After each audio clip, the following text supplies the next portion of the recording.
July 2nd, 1937. Somewhere over the Pacific Ocean, a voice crackles over the radio. Tense, searching, running out of options. Then, silence. Total, permanent silence. The most famous female aviator in the world had vanished, along with her navigator, her airplane, and nearly all physical trace of what happened in her final hour. It triggered the largest air and sea search in American history up to that point, cost the modern equivalent of tens of millions of dollars, and found absolutely nothing. Nearly 90 years later, we still don't know, with total certainty, exactly what happened to Amelia Earhart. But we do know exactly what she said in her final confirmed radio transmissions. Real words, logged in real time by real people who heard them. This is the true story of her disappearance, and the actual documented final words that started one of history's most enduring mysteries. Long before she became a household name, Amelia Earhart was simply obsessed with flight, at a time when aviation itself was barely 2 decades old, and female pilots were treated as a novelty at best.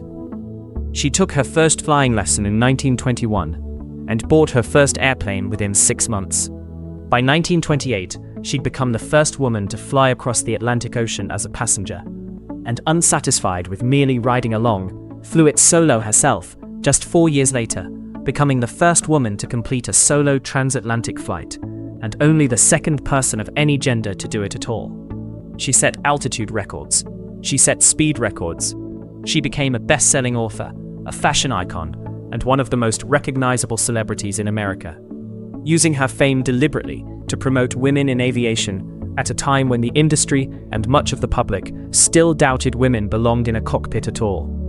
By 1937, at 40 years old, she had one goal left: to become the first woman to fly around the world at its widest point, along the equator, a journey of roughly 29,000 miles. It would be, she said publicly, her last long-distance flight. She had no idea how right she'd turn out to be.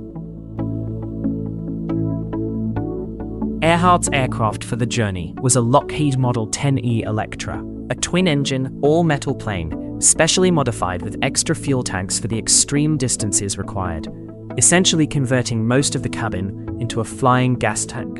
Her navigator was Fred Noonan, a highly experienced ocean navigator who had helped pioneer several Pacific commercial flying routes, a genuine expert whose skill would matter enormously the moment their instruments and radio bearings stopped agreeing with each other.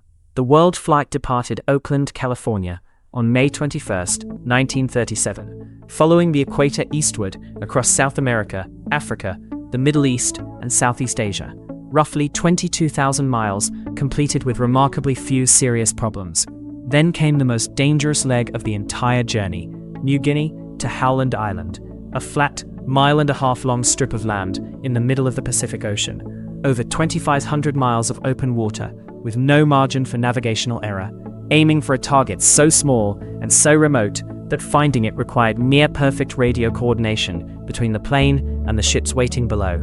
On July 2nd, 1937, with roughly 1,000 gallons of fuel aboard, Earhart and Noonan took off from Lae, New Guinea, into the most consequential flight of their lives. Waiting near Howland Island was the U.S. Coast Guard cutter Itasca, tasked with guiding Earhart's plane to the runway, using radio bearings and a trail of black smoke as a visual marker. What follows are her actual documented radio transmissions, exactly as logged in real time by Itasca's radio operators that morning.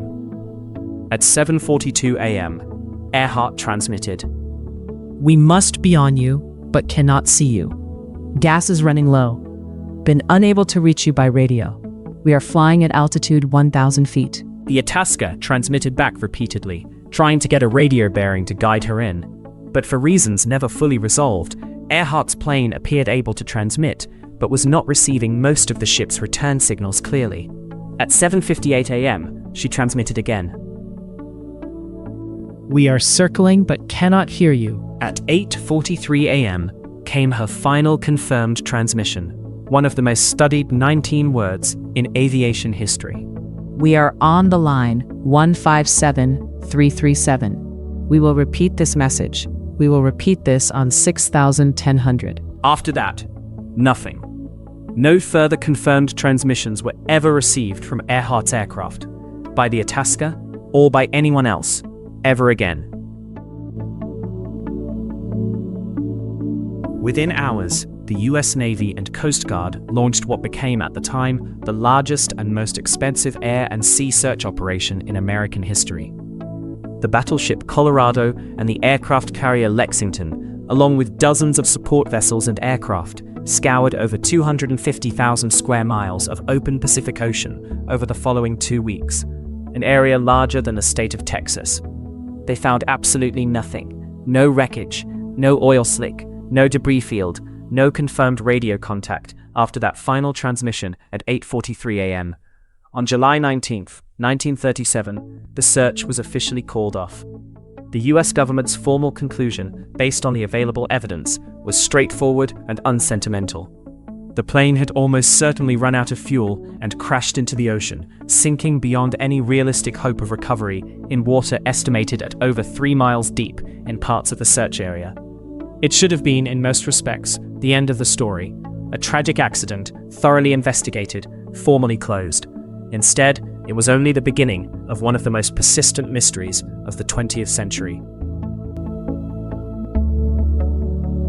In the decades since, 3 main theories have dominated public discussion, and they are not equally supported by actual evidence. The official theory: Earhart's plane ran out of fuel and crashed into open ocean near Howland Island, exactly as the original 1937 investigation concluded.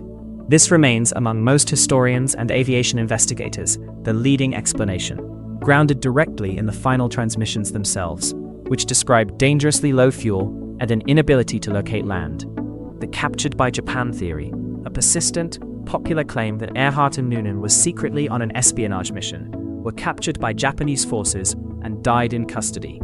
Despite decades of investigation, this theory has never produced verified physical evidence, official documentation, or credible eyewitness testimony that has survived serious historical scrutiny. It remains, by the standards used to evaluate the other theories, almost entirely speculative. The Nikumaroro castaway theory.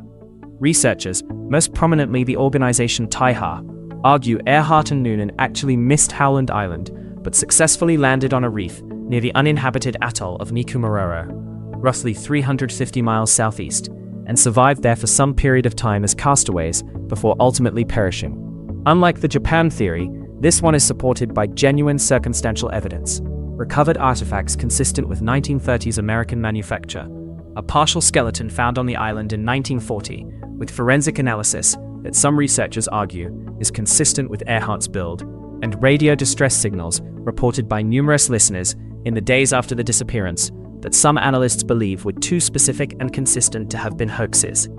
It remains unproven, but it remains, unlike the espionage theory, a genuinely debated scientific question, not settled fact, and not baseless speculation either. Weighing the evidence honestly requires resisting the pull of the most dramatic story available. The fuel exhaustion theory has the strongest direct textual support.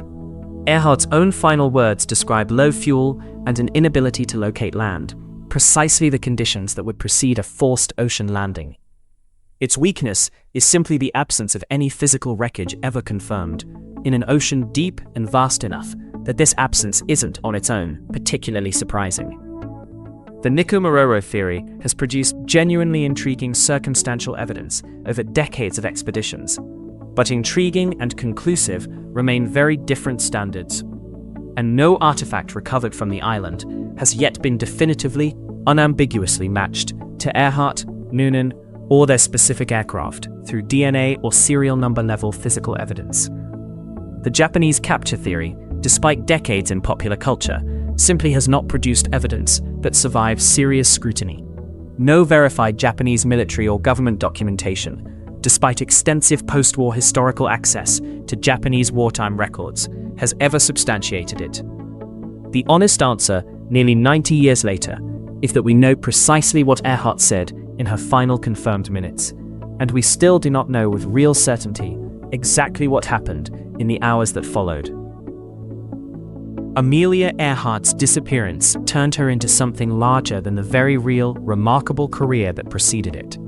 A permanent question mark, hovering over one of the most accomplished aviators in history. But it's worth remembering what made her famous in the first place, before the mystery ever began.